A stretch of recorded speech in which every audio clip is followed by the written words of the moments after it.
What's up YouTube, Northwest Farm Dad here. Today I'm going to talk about the Shocker 9-inch extension gooseneck hitch. So I got this hitch because I've got this 6.5 foot bed on my Super Duty, and I was refueling at a gas station in Eastern Washington. Got a little bit too jackknifed and popped out the back window of my truck. So I wanted the added extra 9 inches to just give me a little bit of wiggle room there when I need to make those tighter turns. So here's my thoughts.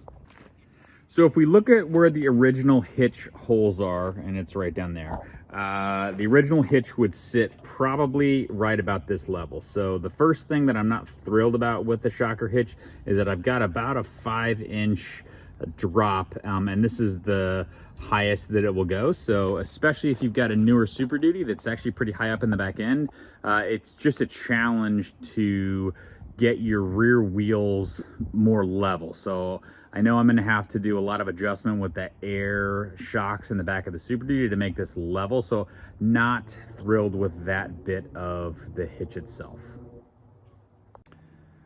So the next bit has to do with extensions for, or any hitch related to a Lakota trailer. So if you look at the pin for the gooseneck, this pin is offset by more than is standard for a gooseneck. So a standard gooseneck pin is either going to be straight perpendicular with the trailer or offset by half this degree amount. Lakota, for whatever reason, has decided to set the locking pin at an additional, I would guess, like 15 or 20 degrees. So a standard any standard connection is not going to fit a Lakota trailer. You have to find Lakota specific hitch adapters if you're going to use one. So I ordered the B&W 10-inch hitch extender, and the B&W has kind of a ladder pattern for their holes, and they are not deep enough for the Lakota hitch. This Shocker hitch is a very specific Shocker Lakota gooseneck. So Shocker has identified this as an issue with Lakota hitches and sells a very specific Shocker gooseneck hitch, just because of the way that Lakota drills those holes.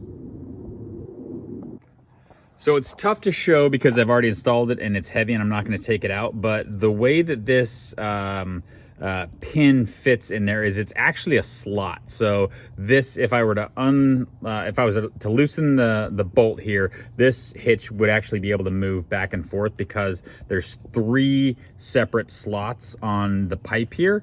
So you can adjust it for, apparently Lakotas must have 2 different settings. So my concern is that as I'm towing for a long distance, if this loosens up or if something happens, that I'm gonna have some shift in this.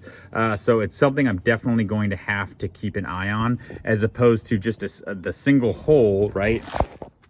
The single hole like you have on this, or like you have on the B&W hitches, or really any hitch, which I just feel is more secure. So I'm not thrilled about that slot, but we'll keep an eye on how that goes moving forward. Another issue I had with the hitch is the locking bolts. So Gooseneck trailers typically use a 3/4 inch diameter by 10 thread count bolt, and it's usually a 2-inch long bolt. Unfortunately, this is the 2-inch bolt that both came with the Shocker hitch and also the one that was already in my trailer. But what you can see is there's no way that I can actually get this in there, right? Just because of the way that this is built. So from what I understand, this is not a consistent hole for Lakota trailers, so sometimes it could be in other places. And Shocker sent 2 bolts. They're both the exact same 2-inch bolt, and obviously it doesn't work. So I ended up having to order a 1.25 inch long bolt myself, just from a bolt sales on the internet, and that is what I use to lock it. But it would be nice if Shocker Hitch sent the standard bolt and then a shorter bolt, but definitely an issue with how that hole is drilled on the gooseneck receiver portion of the hitch.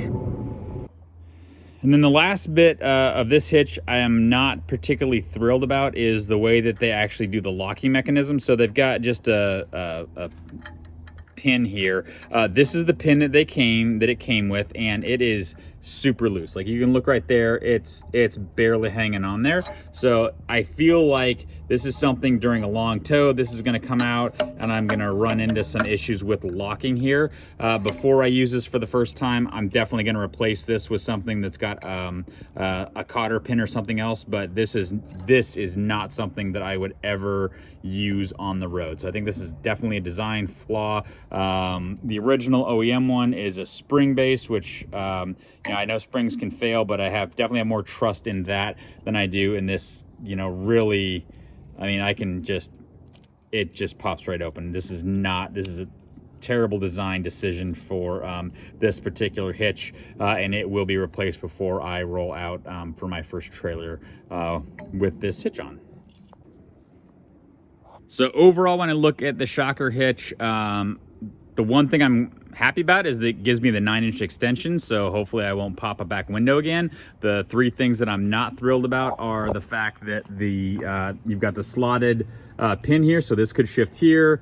They didn't ship it with a locking bolt that actually worked. I had to get that myself. And then I think this is a very poor design decision or equipment decision for the lock on the gooseneck ball. This is something that I could absolutely see failing on a first trip, and I will not trailer with this piece here. This is going to get replaced before I roll out. So anyhow, those are my thoughts on the Shocker Gooseneck surge hitch. I'll let you know how it tows, and thanks for watching. Please like and subscribe. That's what helps me keep making these videos.